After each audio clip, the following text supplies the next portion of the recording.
വിശേഷങ്ങൾ പറയൂ. പ്രകാശേട്ടൻ പിണങ്ങിപ്പോയോ?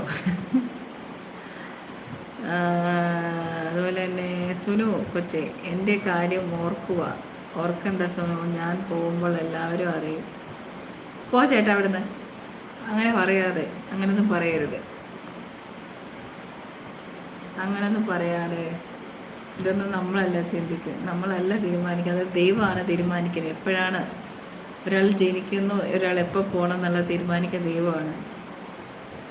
നമുക്ക് ഓരോ തലയെഴുത്തുണ്ട്. ചിലവർ ഓരോ രീതിയിൽ മരിക്കണമെന്ന് ദൈവം നമ്മുടെ തലയിൽ എഴുതി വെച്ചിട്ടുണ്ട്. അതുപോലെ സംഭവിക്കത്തുള്ളൂ. ചേട്ടൻ ഇപ്പം അതൊന്നും ആവശ്യമില്ലാത്തൊന്നും ചിന്തിക്കേണ്ട, മരണത്തെക്കുറിച്ച് ചിന്തിക്കേണ്ട. ജീവിക്കണം, മക്കൾക്ക് വേണ്ടി ജീവിക്കണ്ടേ?